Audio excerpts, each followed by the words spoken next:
Yeah, we got some big boy football here from the Big Ten. A couple of the Big Ten bullies. Penn State 6-0, Michigan 5-1. Playing at Penn State. Michigan's quarterback, Shea Patterson, 1,246 yards, 9 TDs, only 3 interceptions. And Clifford for Penn State's got 1,560 yards, 13 TDs, 2 picks.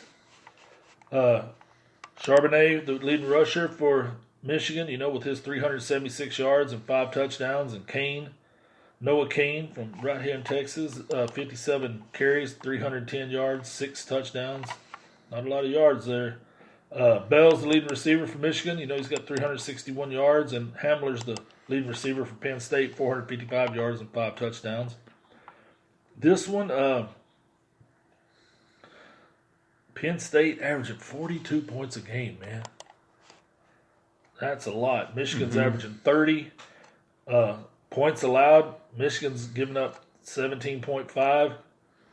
Penn State's only giving up 8 points a game. There's another stout defense. Total yards, Michigan's 387 yards a game, kind of middle of the road. Penn State, 465 yards. Yards passing, Michigan 231, Penn State 274. Yards rushing, 156 per game for Michigan, 191 for Penn State. Yards allowed, both of them pretty good right here. Michigan's only giving up 283 yards a game. Penn State's only giving up 259. Penn State is only allowing 53 yards rushing a game. Wow. Yeah, no, I mean, what are you going to do? Obviously, you're not going to run on these boys. No. But both of these teams have been in some low-scoring games. With the playing Iowa and stuff, that was a low-scoring one for Michigan. And Penn State, the closest game they had was the Pitt game, 17-10, and then the Iowa game last week, 17-12. So other than that, they put up 35, 59, and 45 on people. This one looks like it's going to be a tough one, but just because they're playing at home, I'm going to go Penn State. But some of the things I was reading and hearing on sports radio and stuff, people think this may be an upset game. Some people are picking Michigan to win this. What do you think, Mike? I'm going for Michigan. I'll be the odd one out. I'll do Michigan. On their penalties, dead even. Nothing really stands out. 4.7 to 4.9 for penalty yards, dead even. I'm saying Michigan be the odd one. Michigan to pull the upset. Yeah. Penn State's favored by 8. Like I said, both these teams have been, they both played Iowa, which makes offenses look bad with their talent. This one's going to be a fun one. It's going to be a night game, kickoff at 6:30. So I love watching these night games over there in Happy Valley, and I want to see this one. 2 heavyweights, blue bloods, if you will, of college football, just traditional powers, and I'm looking forward to it. I want to see it. Harbaugh, he needs a big win over a big team. This to get the pressure turned down on him. This guy right here might be a job saving win, if you will. Well, the next one, let's go to the Big 12. Michael, let's talk about number 5 team in the nation, Oklahoma versus West Virginia. Let's see what this one looks like. Well, this one, you got West Virginia coming to Oklahoma to play the number 5 ranked Sooners. As we all know, West Virginia's quarterback is the transfer from Oklahoma, Austin Kendall, coming home, maybe. Got hurt last week. Don't know if he'll play. Just thinking about this, like, can West Virginia slow down Oklahoma's offense?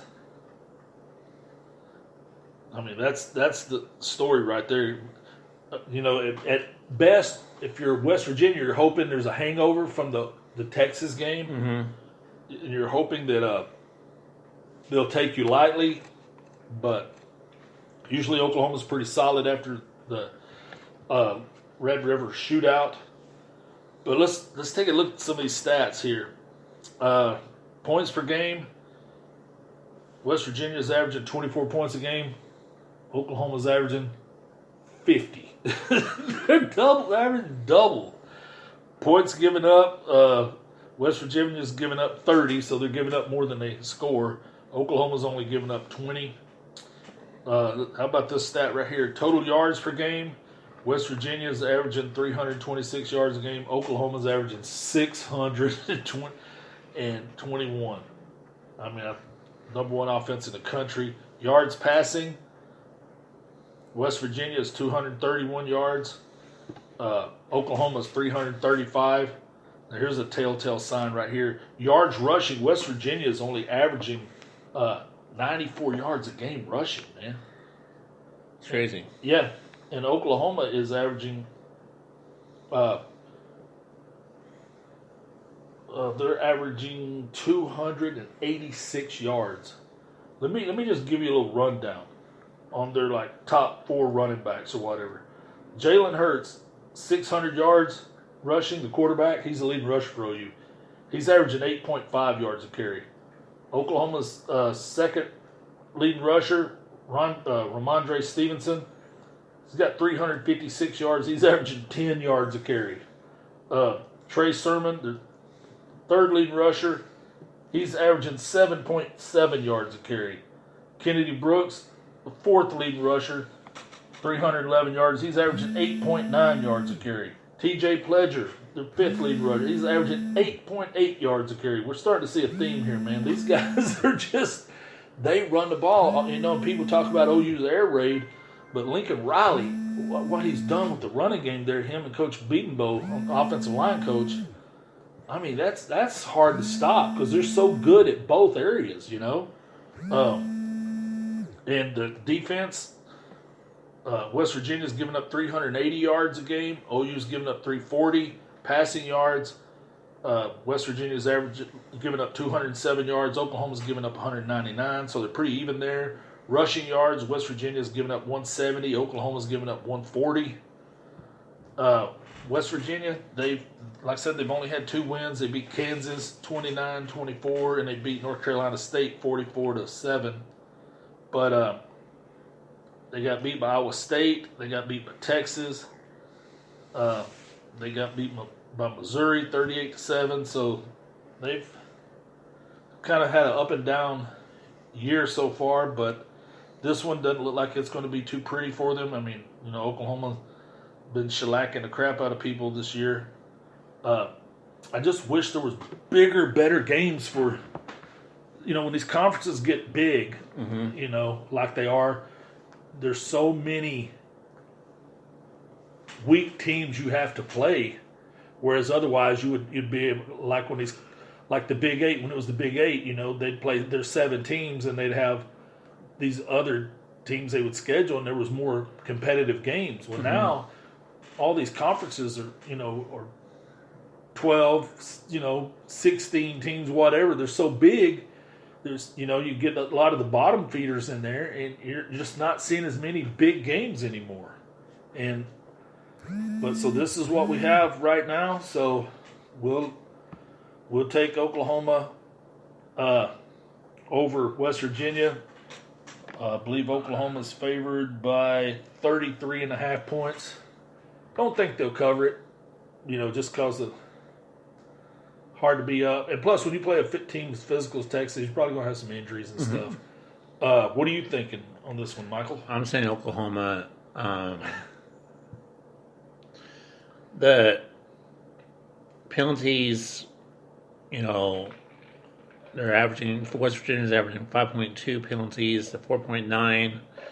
Penalties for almost 40 yards a game compared to Oklahoma's 35 yards a game. Turnovers, they're averaging 1.3 turnovers. West Virginia's compared to Oklahoma's 1.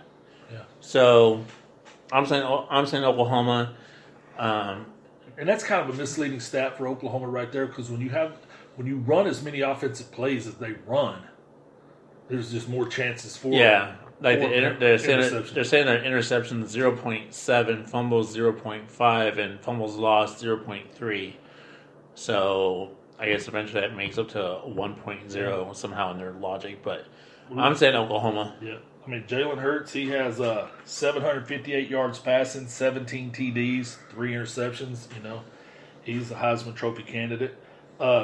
Austin Kendall, the leading quarterback for West Virginia, he's got 1,200 yards passing and 9 TDs. He's got 7 picks. So McCoy's the leading rusher for West Virginia. He's got only 187 yards for the season, dude. 6 games. Not good. That's your leading rusher. 3 touchdowns. Jalen Hurts, the leading rusher for Oklahoma. 630 yards, 8 TDs. I mean, his stats are outstanding as a running back.